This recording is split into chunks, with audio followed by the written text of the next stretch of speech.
Hello, welcome to Libra Philippines. So, ito yung reading natin for Libra, Sun, Moon, Rising, Venus, and Jupiter Libra. Take only what resonates, hindi ito magra-resonate sa lahat. So, kunin nyo lang yung mga messages na magra-resonate para sa inyo. Sa mga hindi pa nakaka-subscribe sa ating channel, pahit na lang ng subscribe button, notification bell. Ma-appreciate ko po lahat ng likes, comments, and shares. Kahit po heart-heart lang, malaking bagay na po sa akin yun. So, hopefully ay mabigyan nyo naman po ako ng comment yan sa baba. So, start na natin ang reading. This is for the sign of Libra. Check nyo na lang po yung inyong natal chart. Hindi ko po ito kukunin masyadong marami. Bali lang kukunin ko na lang po itong isang nahulog. By the way, this is love reading ha. Kung gusto mo nakafocus sa career or money, may mga ina-upload po ako na nakalagay po yun sa title. Yung almost daily natin kasi ay love. Okay? Kung hindi ka nakaka-relate, huwag ipilit. Okay? Check mo na lang yung ibang videos. You do have here the healthy choices, the snake, hand of cards, and the golden mirror.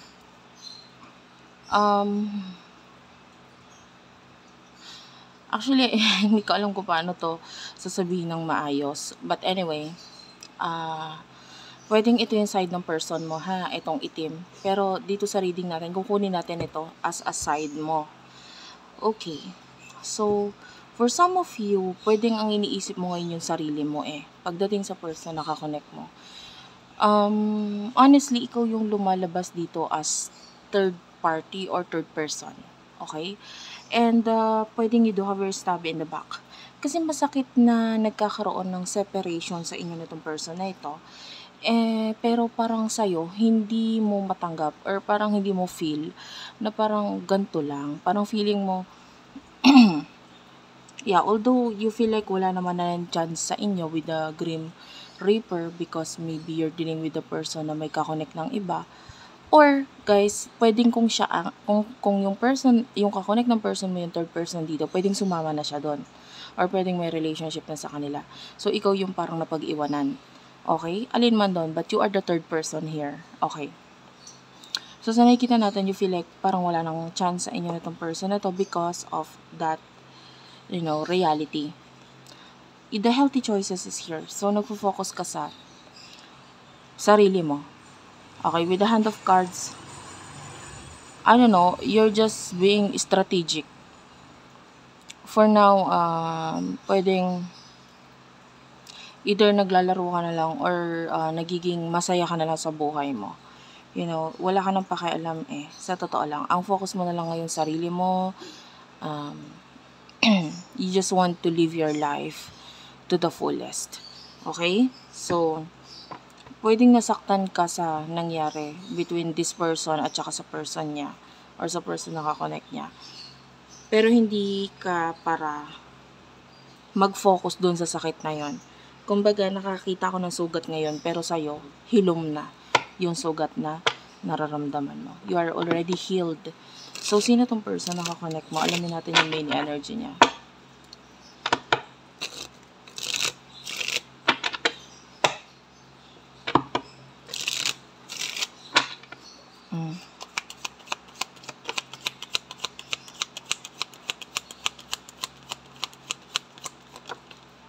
Okay. You do have here the runner. Okay. And the photograph. The phoenix. And the engagement ring. Bottom of the deck is heart with the key. I feel like itong person na to,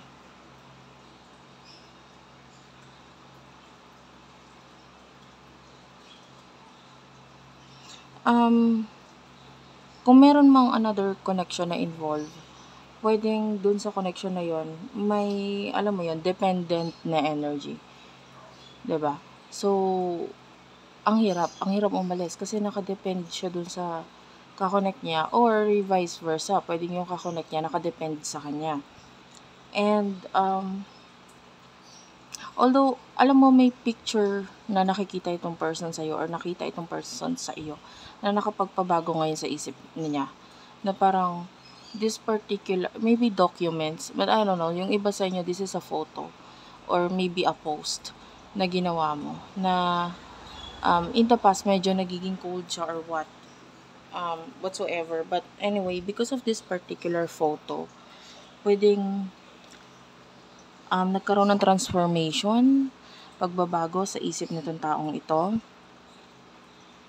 I can see actually the moment na sabihin ko yon, ang nagpakita sa aking planet ngayon is the planet of Pluto. Sa aking visualizations. But anyway, the planet of Pluto is about transformation. Yung planet of Pluto, siya yung pinakamalayo sa Earth, no?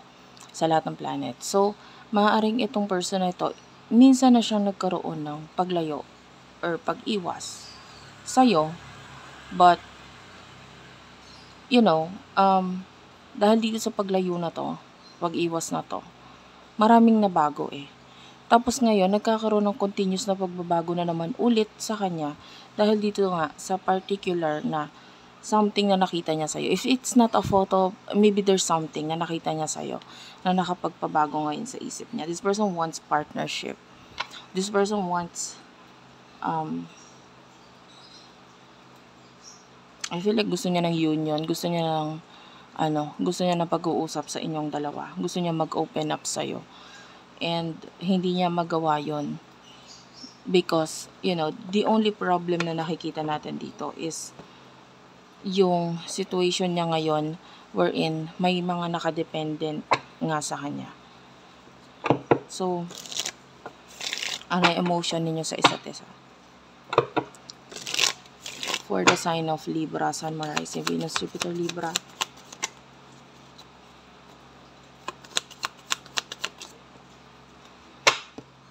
You do have here the runner, ayan, the soulmate, mirror, and the lightning. Kunin ko na rin yung sa side niya.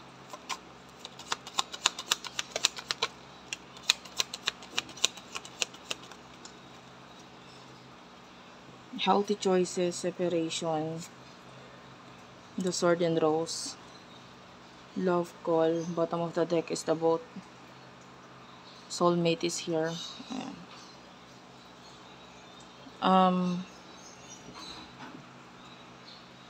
Okay.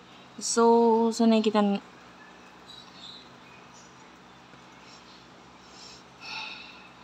wait lang guys. Okay, sorry about that. So nakikita natin ang emotion mo para sa taong to.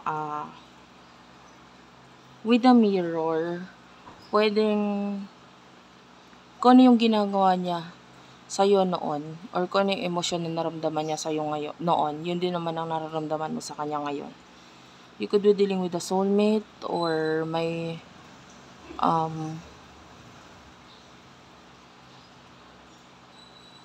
alam mo yan eh, kung ito yung soulmate mo or karmic. Kasi may nakakaramdam ako yung iba karmic relationship eh. If this is your karmic relationship, parang marami siyang lesson na itinuro sa'yo, medyo naging karma siya ng buhay mo. If that is your case, I feel like yung focus mo ngayon is transformation and then nagpo-focus ka na lang sa, maybe new person or maybe the real soulmate na paparating sa buhay mo. Kung wala pa, papunta pa lang, ayun, andun na yung focus mo. But if naramdaman mo na itong past person na ito, yung soulmate mo, yun nga, kung ano yung emotion niya sa'yo noon, parang nabaliktad. Okay? You do have here the palm tree, so ang focus mo yung stability mo, sa growth mo, your healing, etc. Ngayon yung person na ito, with regards sa third party, parang hindi na siya masyadong masaya doon. Hindi niya na nararamdaman yung fulfillment. Hindi siya nagiging successful. Feeling niya wala siyang pinatutunguhan doon sa person na yon. And nandun yung feeling na parang gusto niya nang i-cut off, especially yung communication with the third person or that person. Parang gusto niya nang mag-move on, umalis, layuan at makipaghiwalay because with the healthy choices, mas pinipili niya ngayon ang sarili niya. The boat is here, so, yan, sabi ko nga sa'yo, yung iba sa inyo, this could be your soulmate eh. So, kung meron siyang gustong puntahan, ikaw yon. The boat is some kind of pagta-travel, so maybe may pagta-travel na gusto siyang gawain papunta sa'yo, especially if you're dealing with your soulmate. Diba? Pero kung hindi naman siya yung soulmate mo at siya yung karmic mo, might be, um, may soulmate na paparating sa'yo. Okay? So, kunin mo lang yung magre-resonate guys ha. So, what will happen in the future for you?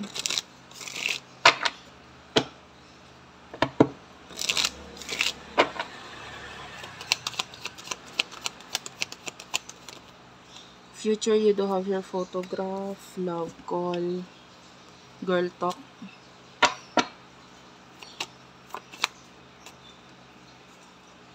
Talking.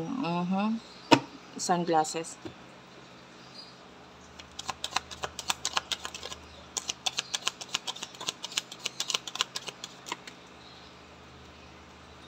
Bottom of the deck, the dragonfly. Wait lang guys.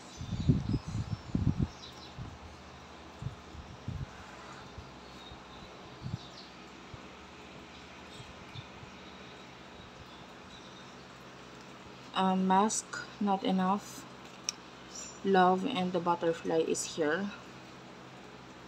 So in the future, I can see you communicating with someone, and maybe you will be sending more pictures, or itong person na ito will be sending more pictures sa'yo. So magandang communication with someone, kasi tinatry mo nang i-focus ang sarili mo sa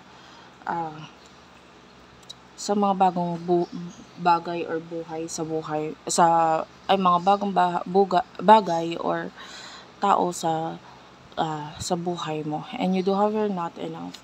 Pagdating sa person na ito, maaaring makita mo na parang hindi siya na enough, or parang maaaring manamdaman mo na parang ang daming kakulangan sa kanya, especially dun sa karmic na part, no? If you're dealing with the karmic, maaaring maramdaman mo na ang dami naman palang kulang sa kanya, ang dami naman palang ayoko sa kanya. Ba't ngayon ko lang na-realize yun? Parang ganun. And, yeah, nakakita tayo ng parang buti na lang wala na ako doon, ganyan. And you are, moving on with your life. Separation is here. So, pagdating doon sa mga kakonek mo in the past is karmic. Talagang ina-acknowledge mo na yung separation sa inyong dalawa. Because you want growth. And hindi mo nakikita na magkaka-growth ka dito sa taong ito. Okay, that is in the future. And kung may communication, sorry about that guys. So, pasensya ka na, medyo maingay sa background ko pag may mga dumadaan. But anyway, yun nga, nakikita natin yung pag-move on mo dito, pag-focus mo, at pakikipag-communicate mo sa iba. Pwedeng love interest din with the love call. Okay? And for those of you dealing dito sa side ng person mo,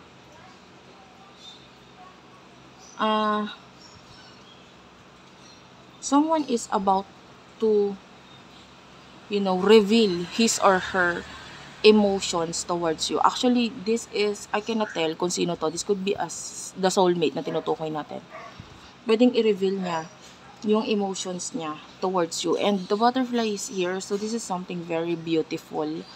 Alam mo yun, yung parang isang butterfly talaga na namumukadkad yung kanyang pakpak simula sa pagiging uod, yung parang nagsimula kayo sa pagiging uod, magulo, hindi magandang connection, but eventually ipapakita niya sa'yo kung ano yung magandang pagmamahal or emotion na nararamdaman niya sa'yo.